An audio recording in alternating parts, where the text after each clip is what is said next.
Boa noite a todos. Pessoal que está aqui no salão, sejam bem-vindos mais uma vez. Boa noite aos amigos que nos acompanham aí pela sala virtual. Nós vamos dar sequência à nossa oficina de evangelho, né? De onde nós paramos. Então vamos fazer a nossa prece para nós iniciarmos o nosso encontro de hoje. Querido Jesus, amigos espirituais, nós agradecemos muito, Senhor, pela oportunidade de aqui novamente nos reunirmos em Teu nome, buscando sempre pautados nas Tuas instruções de amor aos nossos corações, nos conduzirmos no curso da nossa existência. Que muito mais do que a intelectualização das orientações que aqui levantamos semanalmente, consigamos introjetar no nosso coração todo esse aprendizado, a fim de colocá-lo em prática nas nossas decisões, na nossa conduta, diante do nosso próximo e da vida. Ampara-nos, Senhor, nas nossas dificuldades, nas nossas dores, nos nossos sofrimentos.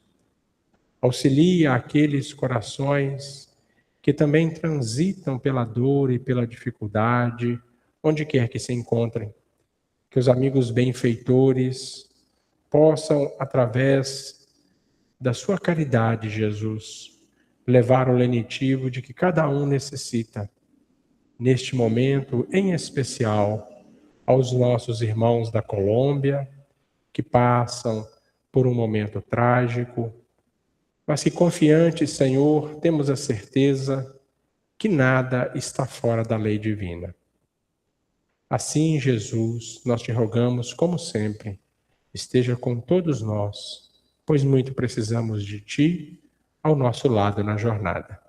Que assim seja, graças a Deus.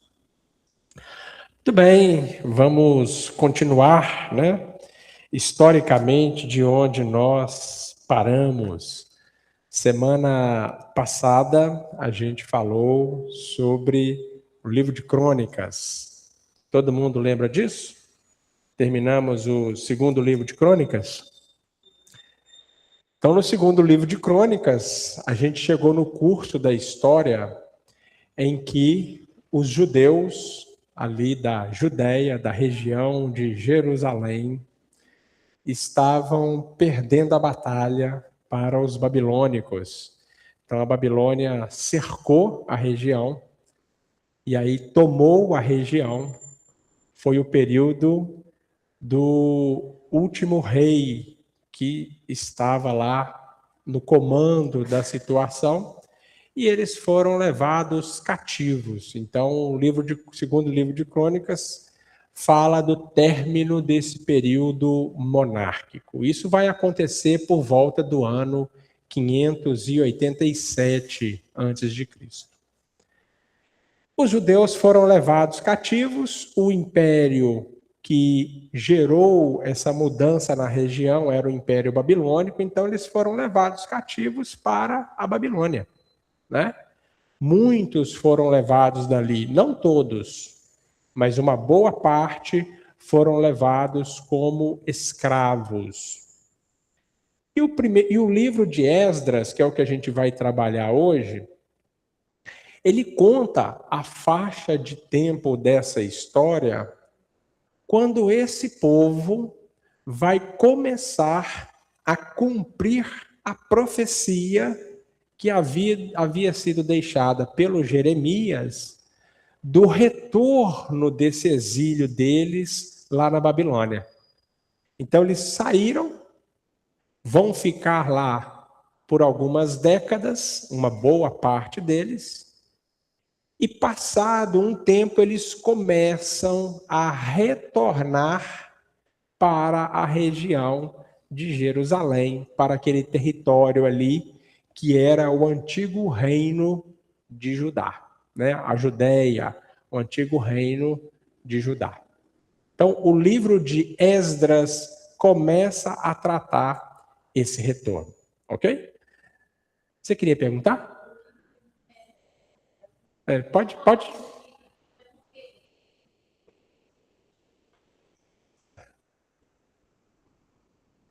É que surgiu uma dúvida aqui. Sim. Você tinha falado o seguinte, você sempre falava os hebreus, né? Uhum. E agora eu estou percebendo que você está falando dos judeus. É. E aí você disse que os reinos do norte ficaram 10 tribos, no sul ficaram 2, não é isso? Isso. É por causa de Judá? Judá é a principal tribo das 12 tribos de Jacó, a maior tribo, a mais forte, a principal entre eles era a de Judá. Quando houve a divisão do reino, vamos dizer assim, né, sobre a monarquia do Davi, do Salomão, quando houve a divisão desse reino, as 10 tribos do norte formaram o reino de Israel. E aí Judá ficou sendo o reino só de 2 tribos mais ao sul. Quais eram elas? A tribo de Judá e a tribo de Benjamim. Eram as 2 que ficaram ao sul. Ok? Como nós estamos falando do período da história em que quem perdeu por último a capacidade de poder na região foi a tribo de Judá, então são esses judeus que estão retornando. Às vezes, a gente confunde um pouco essa questão da denominação desse povo por conta do curso da história.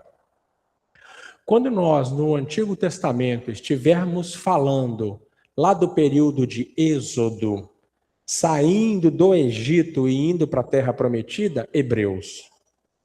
São os hebreus que estão ali. Quando a gente estiver falando desse pós-exílio, aí já é os judeus.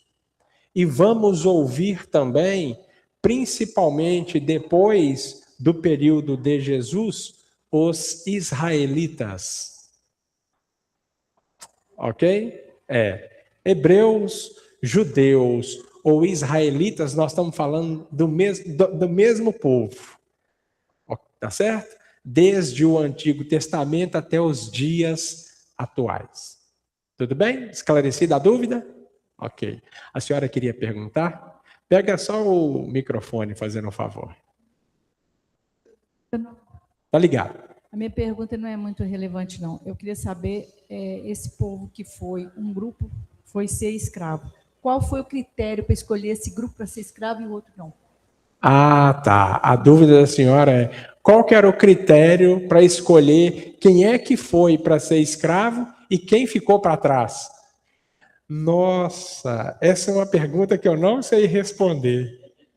Sabe quem eu acho que vai saber responder isso? Só o Nabucodonosor, que é quem foi lá e mandou recolher a turma, né? Porque assim, não tinham, se a gente for pensar no contexto histórico, não haveria a necessidade de levar todo mundo cativo para lá. Não tinha essa necessidade. Até porque a gente vai ver que o retorno já era uma ansiedade do pessoal que vivia lá na região da Babilônia, que foram conquistados pelos persas. Vai ter uma mudança de governança aqui, nesse período. Então eles já não estavam querendo os judeus lá, não. Só que eu não sei se vocês vão se lembrar, lá no período do Egito, o José foi o primeiro a firmar pé, por conta de tudo que ele fez. Depois trouxe a família, certo? A família ali prosperou. Mas o José e os irmãos pereceram, desencarnaram. Consequentemente, com o tempo e à medida em que os hebreus ali foram prosperando, isso causou um temor nos governantes. Então eles passaram a escravizar o povo hebreu. Eles viviam muito mais como escravos do que como uma sociedade habituada. O que vai acontecer com os hebreus quando o Moisés toma a frente do levante para tirar eles de lá e levar para a terra prometida? Eles já estavam ambientados com a condição do Egito. Tanto é assim que construíram um bezerro de ouro no meio do deserto para adorar o bezerro de ouro. Aqui, nesse momento da história, vai acontecer algo similar. na hora de voltar, não é todo mundo que quer voltar, não. Porque a vida lá na Babilônia ficou boa para muitos. Eles se acomodaram. Apesar de outra cultura, deles não assimilarem as questões religiosas dessa cultura, mas se acomodaram com o ambiente. Então, nem todos vão retornar. Muitos são levados cativos, mas nem todo mundo vai voltar.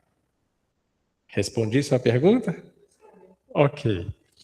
Muito bem. Então, quando a gente pega o livro de Esdras, ali no nosso slide, a gente faz apenas um apanhado, né? Esdras, assim como Neemias, que vai ser a obra da semana que vem, que o Cláudio vai tratar para a gente, são uma continuidade dos livros de crônicas e retratam a história dos hebreus no retorno do exílio e reconstrução do templo em Jerusalém.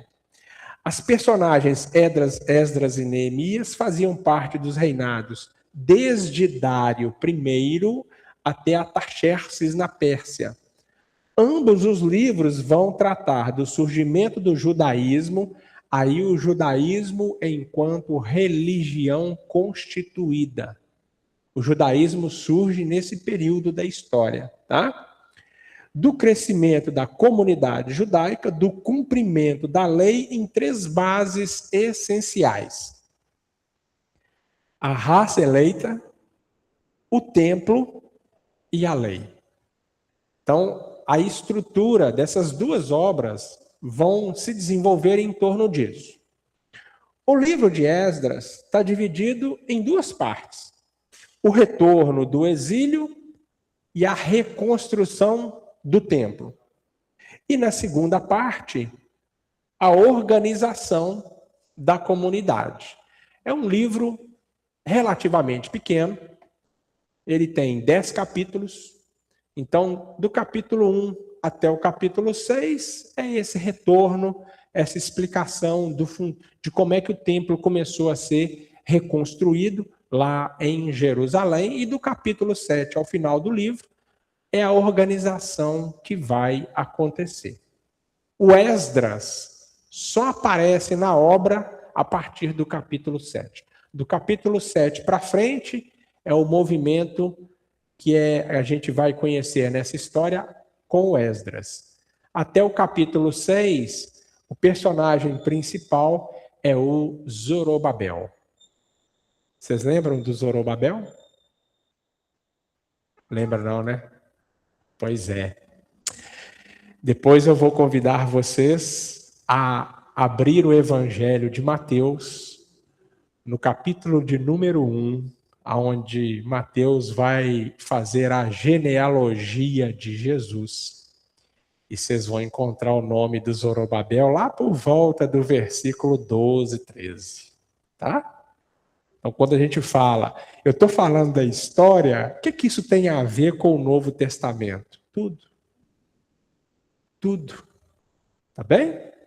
O Zorobabel, que vai ser o primeiro a retornar, levando um grupo de pessoas de volta a Jerusalém para reconstruir o templo, está na ascendência de Jesus.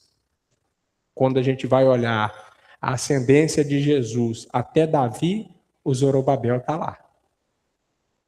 Percebemos como é que tem toda a relação? Mateus capítulo 1.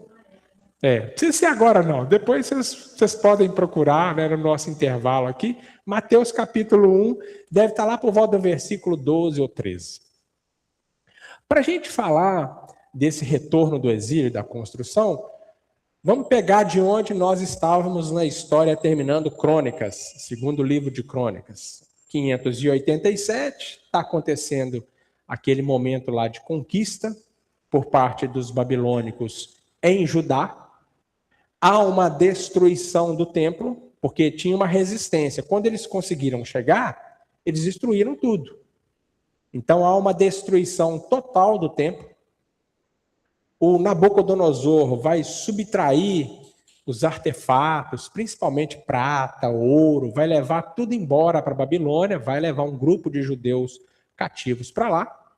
E o tempo vai passar, o curso da história vai passar.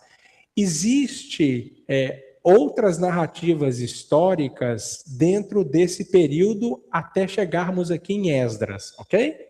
Só que nós vamos ver isso em outras obras. Uma delas está mais adiante, que é o livro de Daniel.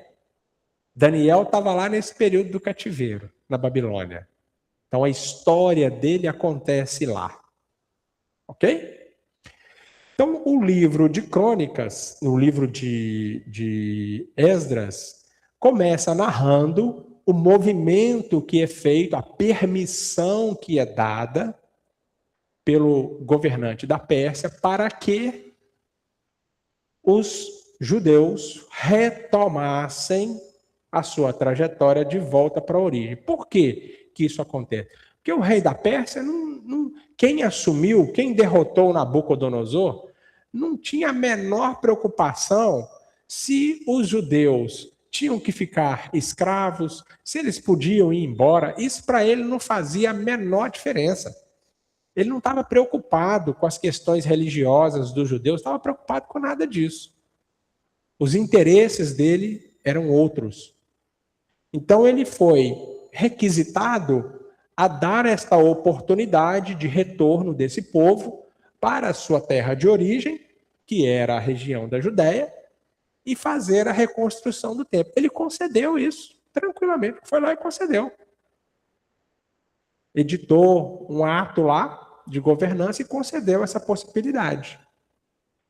E como o Zorobabel era uma pessoa que já tinha influência na comunidade, que como é que os judeus se firmaram na região da Babilônia? Eles foram para lá, foram escravizados lá, né? Então o trabalho que eles exerciam, a forma de se portar na sociedade, era de acordo com a sociedade onde eles estavam. Mas em grande maioria, eles não aderiram aos cultos religiosos locais, que eram politeístas. Então, eles mantiveram a fidelidade deles ao culto a Deus, da forma como eles faziam, só que em outro ambiente.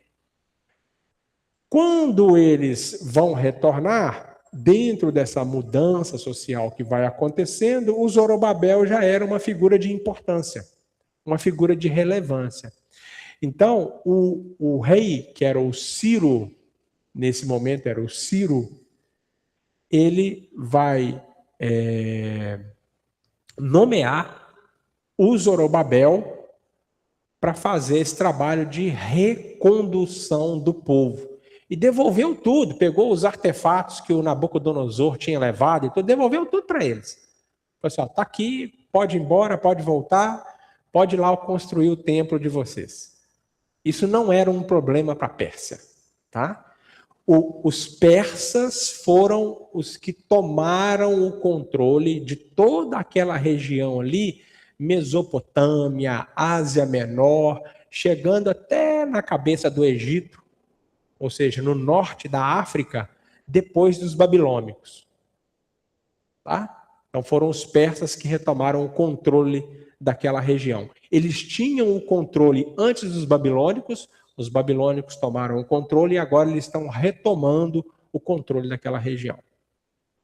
Então eles concederam, deram essa permissão e o Zorobabel é que vai comandar esse retorno do pessoal para a trajetória de volta para casa. Entre o período que eles saem para o exílio cativos e o período de retorno, a gente tem mais ou menos uma faixa de tempo de uns 50 anos. Entre 40 e 50 anos. Imagina o tanto de coisa que pode acontecer em 40, 50 anos. Então, tinha uns 40, 50 anos que eles já estavam fora. Nesse mapinha aqui, vocês estão vendo que tem duas linhas aqui? Conseguem ver, né? A de baixo é o retorno. É a de baixo? Só confirma aí para mim, Cláudio. Acho que é a de baixo que é a do Zorobabel ou é a de cima? Acho que é a de baixo. A de baixo é o retorno do Zorobabel. Acho que está aqui, ó.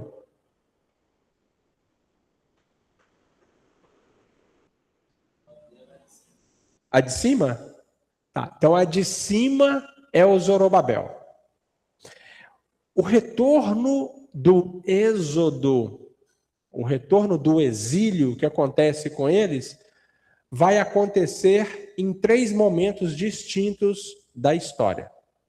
São 3 faixas de grupos distintas que retornam. A primeira faixa de grupo retorna com o Zorobabel. Então eles vão fazer essa trajetória aqui de cima. Tá? O segundo grupo que retorna com o Esdras. Então vai ser essa jornada de baixo aqui, ó. E tem um terceiro grupo que vai retornar, que vai ser lá com o Neemias.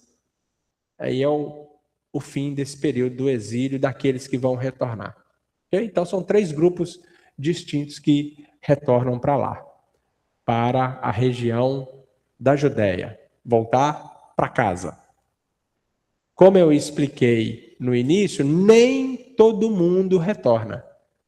Porque para muitos, a vida aonde já estavam, por isso que eu falei, imagina, passa 40, 50 anos, você já está totalmente adaptado àquele novo ambiente. Então, para muitos, retornar não era mais uma opção. Ok? Então, vai acontecer esse retorno. Esse primeiro retorno, quem conduz o retorno é o Zorobabel. E aí o Zorobabel vai retornar para Jerusalém com o propósito de lá reedificar aquela comunidade e, ao reedificar a comunidade, construir o templo. Então, o foco é na construção do templo. O primeiro retorno começa a acontecer por volta do ano 538, 539. Tá? Então, começa a acontecer. Vocês vão ter um trânsito que eles vão fazer ali no deserto, que essa região toda aqui, ó, isso tudo aqui é região desértica. Imagina naquele tempo. Hoje não, porque a ocupação populacional é muito maior. Nós somos um número muito maior de pessoas no planeta do que naqueles dias. Então esse retorno vai acontecer, eles vão de volta para casa.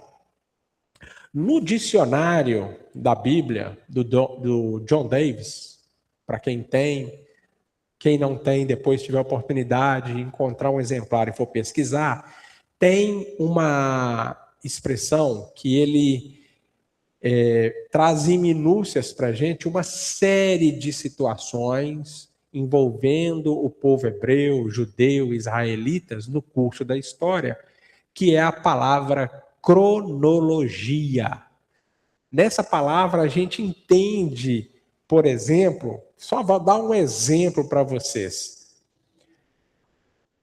Como é que os espíritos respondem para nós a época ou período em que viveu Adão, quando Kardec faz essa pergunta lá no Livro dos Espíritos. Vocês já leram essa pergunta? Vocês lembram dela, não? Kardec pergunta mais ou menos assim, se o Cláudio puder pesquisar para mim a pergunta, só para a gente mencionar o nome, podeis dizer mais ou menos em que época viveu Adão? O Adão dessa história bíblica que a gente está falando. O Adão é uma figura, né, uma personalidade que representa um agrupamento, não uma pessoa específica. Então, os espíritos respondem a essa pergunta com a seguinte colocação: mais ou menos na época em que lhe assinalais, 4.000 anos antes de Cristo. Porque quando a gente vai olhar a história dos judeus, a gente vai ficar fazendo continha, né? Vai 1, vem 2, soma aqui, multiplica ali, não sei o quê. Como é que chegou nesses 4.000 anos? O John Davis explica isso em detalhes nessa expressão cronologia no dicionário da Bíblia que ele disponibiliza. Tá? Pergunta número 51 de O Livro dos Espíritos. Ok? Assim também ele explica aqui essas faixas de tempo com alguns pormenores sobre esse retorno. Então, o retorno do Zorobabel, mais ou menos por volta do ano 538, leva de volta a Judéia em torno de 42 mil judeus. Ele leva de volta para lá em torno de 42 mil para essa reconstrução. Então ele volta esse grupo todo, e aí eles vão começar um trabalho de reconstrução do templo. Trabalho árduo. Imagina, gente, vamos pensar pensa num monumento grande para vocês, que vocês já visitaram. Imaginem o tamanho desse monumento. Não um monumento natural, um monumento humano, construído. Imagina destruir isso e agora você tem que reconstruir. Imagina o tempo que levou para construir antes. A condição, os recursos. Então agora eles vão começar a reconstruir. Quando eles chegam lá, é montada uma pequena tenda, como representação desse tempo, para eles voltarem a trabalhar em cima do sagrado, do religioso, da adoração, do culto. Ok? E com o passar do tempo, eles vão começando esta edificação, essa pequena edificação. Só que, junto a eles, tinham lá os samaritanos. Tinha o pessoal da Samaria, tinha o pessoal do Reino do Norte. E o pessoal do Reino do Norte fala assim, olha, já que vocês vão reconstruir para adorar a Deus, nós também gostaríamos de participar, porque a gente também quer adorar a Deus. Mas o Zorobabel não aceita. Por que ele não aceita? Porque aquele grupo, aquela nação que se tornou o Reino do Norte, ficou muito miscigenada. Eles misturaram, os judeus que lá estavam, se misturaram com um monte de outros grupos circunvizinhos a eles. E isto, para aquele judeu que mantém, né, a sua linha de conduta voltada para Deus, ele não aceita. Por não aceitar, eles desmereciam aqueles que eram dessa região da Samaria. Como eles não aceitaram essa proposta de participação, eles começaram a fazer umas picuinhas, né? A criar uns momentos constrangedores para os judeus que retornaram, para que então eles não conseguissem construir o templo. Então eles começaram a escrever de volta lá para a Babilônia, para os governantes, né? Porque quem estava governando a região da Judéia era um governante demandado lá da Pérsia. Porque se a Pérsia assumiu o poder, o controle era persa. Então eles começaram a escrever para aqueles que eram responsáveis, criando uma série de constrangimentos e de complicações, até que a obra foi parada. Não podia dar sequência. Então o Zorobabel não conseguiu dar sequência na construção da obra. E ela ficou parada um tempão. Muito tempo. Lá por volta do ano 517, 518, por aí, dois profetas, que a gente vai falar sobre eles mais adiante, o Ageu e o Zacarias, vão de encontro ao Zorobabel e falam, meu filho, o que você veio fazer aqui? Sua situação está muito confortável, hein? Que você veio com o propósito de reconstruir, não está sendo reconstruído. Você também não está tomando providência em relação aos empecilhos que surgiram diante da sua necessidade de reconstruir o templo. Vamos lá, ó, caminha aí. Não é para ficar parado, não. Então o Zorobabel toma a providência de escrever lá para o centro do Império Persa, novamente para o rei, que aí já era o Ciro, né? O Ciro I, para que ele desse a liberação, porque estava travada a proposta, a liberação para eles construírem, para que ele desse a liberação e o templo pudesse ser construído, que era o objetivo dele e tal. Você vê, o Dário nem está... O Ciro não, perdão, o Dário. Ele escreve para o Dário, porque o Ciro já nem estava no comando mais. O comando já tinha passado de mãos. Vão resgatar lá a documentação para entender na documentação se realmente tinha aquela autorização. Com muito custo acham. E ao achar, manda de volta um comunicado falando para o governante da Judéia, está liberado, eles podem realmente construir, porque tem aqui um ato que está definido isso para eles, então eles podem construir o templo, eles podem dar sequência. Se não é a firmeza do profeta, a coisa tinha parado por ali. Então, a partir desse momento, eles retomam a construção, vão desenvolvendo a construção desse segundo templo, e aproximadamente, em torno de uns 2, 3 anos, conseguem concluir a obra. Aí a gente já está ali por volta do ano 515 a.C. Quando o templo é concluído, se completa a data estimada da profecia do Jeremias. 70 anos para eles conseguirem voltar para casa. Porque voltar para casa não é voltar para a terra, é voltar para o templo, para a casa de Deus. Ok? Tranquilo até aqui?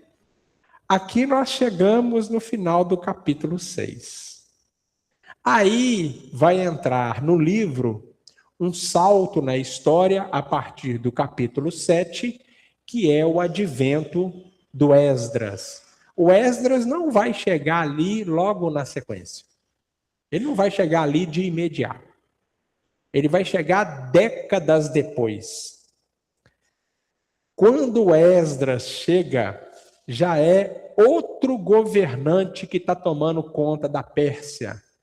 É o Artaxerxes. Esse é o governante que está tomando conta de toda aquela região, liderando o Império Persa. O Esdras só vai retornar para lá por volta do ano 458 a.C. Então, olha só. O Zorobabel voltou lá por volta de 538. O Esdras, 450. É muito tempo depois. O templo foi concluído em 515. Então, quase ou mais, quase 50 anos depois, é que o Esdras vai aparecer aí nessa história. E do capítulo 7 até o final da obra, é exatamente a narrativa em torno do Esdras. O Esdras, ele já tinha um encargo sacerdotal. Então, era alguém muito voltado para a religiosidade. E o propósito do Esdras retornar para a região da Judéia, para a Terra Prometida, é para a reorganização religiosa do povo lá naquela região. Esse é o ponto central do retorno do Esdras. Então, quando Esdras volta, ele vai fazer essa reorganização junto ao povo. É a partir daí que a gente começa a perceber o surgimento do judaísmo. O judaísmo começa a surgir mais ou menos nessa faixa da história. Tá? Então, o trabalho do Esdras foi fazer essa reorganização, trazer de volta as diretrizes de cumprimento do culto a Deus, do respeito a esse culto, da idolatria somente a Deus, trazer de volta aquele conhecimento da lei que o povo tinha, mas que, de tempos em tempos, como nós já vimos no curso dessa história toda, se desviava, caminhava um pouquinho para cá, um pouquinho para lá. Então, trazer essa turma de volta ao centro para os cumprimentos religiosos. Sim, diga. Quando eles vão para a Pérsia, 586, Babilônia. Uhum. 586. Retorna do primeiro grupo, 538. 538. Aí o segundo grupo já vai dar mais de 100 anos. Então, na verdade, está voltando para a descendência de quem foi, né? Não tinha mais ninguém vivo. Não, com certeza vai ser para a descendência de quem foi. Esses que estão retornando, muito provavelmente, o primeiro grupo que vai de volta com o Zorobabel já retorna com descendentes. Não vai ser um retorno exatamente do mesmo grupo que saiu. Porque uma faixa de tempo de 40 anos hoje é uma coisa. Com o avanço da ciência que a gente tem, a qualidade de vida que a gente pode ter, a observância que a gente tem, é diferente esses mesmos 40 anos quando nós falamos de 2,5 milênios atrás. A expectativa de vida nessa época é muito diferente da de hoje. Então, quando a gente fala desse retorno, nós não estamos falando exatamente dos mesmos que saíram, não. Muitos que saíram não voltaram, mas os descendentes, sim. Ok? O Zorobabel é um desses exemplos, pra você ter uma ideia. Tá? Então, aí a gente entra aqui no... Respondi sua pergunta? Beleza. Então, a gente entra nessa parte da história agora que envolve o Esdras. Então, o Esdras vai dar essa reorganização da comunidade que a gente menciona aqui, ó, na segunda parte do livro, vai envolver muito esse aspecto religioso. E isso foi um momento tão sério que teve um período nessa reorganização que o Esdras está fazendo, que chegou a ele, porque o Zorobabel voltou, foi lá, desenvolveu o trabalho, reconstruiu o templo, vai passar uma faixa de tempo longa até o Esdras voltar, certo? Não é isso que a gente tá vendo aqui?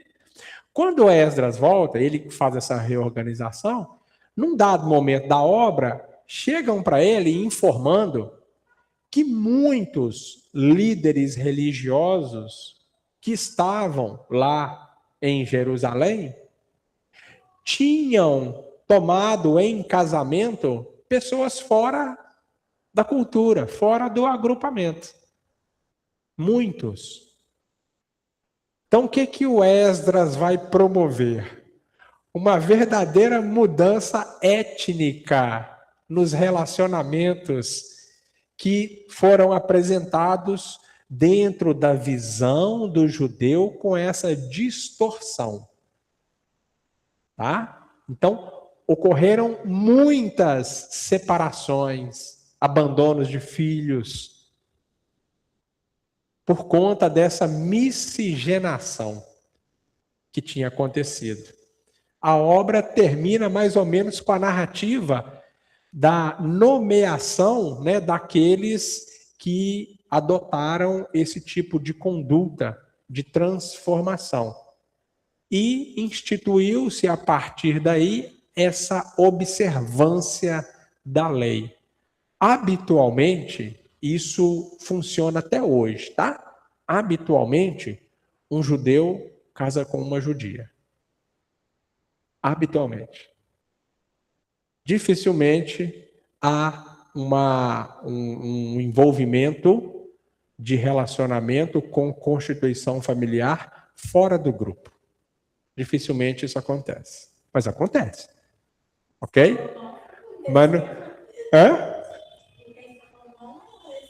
O rei Salomão era o maior pula-cerca que a gente puder imaginar, olhando isso na história, né? Assim, mas fazia parte daqueles hábitos, né? Exacerbados de quem está na monarquia, de quem está num nível de liderança.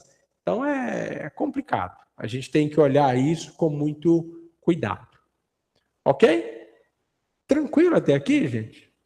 Então, essa proposta do livro de Esdras vai trazer para a gente, em resumo, que aqui é um resumo, né? Quem quiser mais detalhes, pormenores, a nossa recomendação de sempre: vá à obra, leia a obra.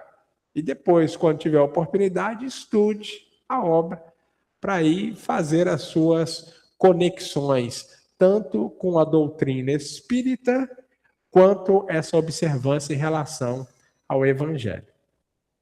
Quer dizer que hoje eu contei uma novidade para vocês. Vocês não sabiam do Zorobabel.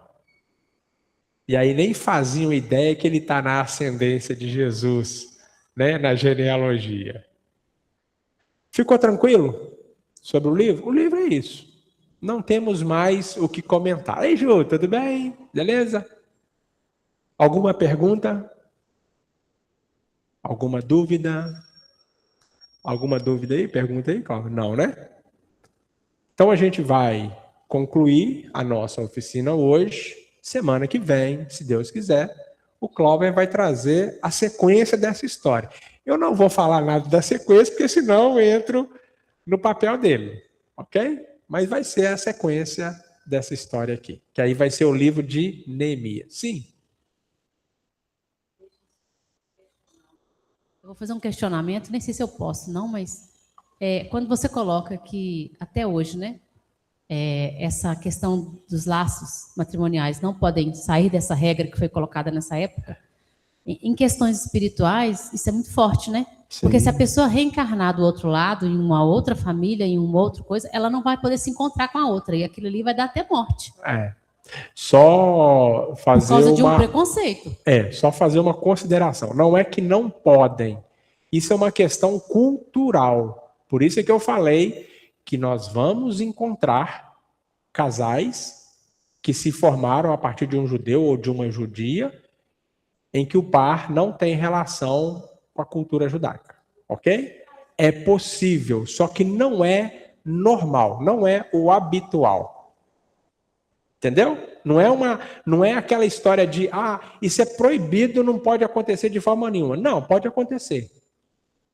Tanto que, dentro da cultura judaica, quando vai ocorrer a celebração da cerimônia, né, dentro da cultura, estou falando da cultura, o aspecto cultural.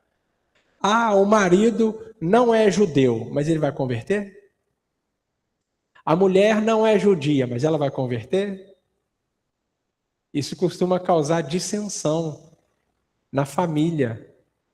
Quando aquele que está participando da relação fala, não vou. Então, pode ser que a relação nem prossiga. Acontece isso. E aqui eu estou falando culturalmente. Ok? Tranquilo? Porque a gente observa essa questão aqui no Esdras, mas isso não é um ponto específico do Esdras. Isso já fazia parte da cultura desde lá de trás. O Esdras, com essa retomada do povo lá, ele fez um trabalho étnico mais intenso nesse sentido, quando recebeu a informação. Mas também não fez um trabalho impositivo. O trabalho que ele fez quem quiser adotar essa conduta tem que deixar a mulher, tem que deixar os filhos e tal. Alguns adotaram, outros não. Respondi isso a dúvida? Entendi a colocação que você menciona quando a gente olha para o lado espiritual. Não estão olhando para o lado espiritual nisso aqui. Nós podemos ter esse olhar. Aqui é cultural. Tudo bem? Tranquilo, gente? Sim.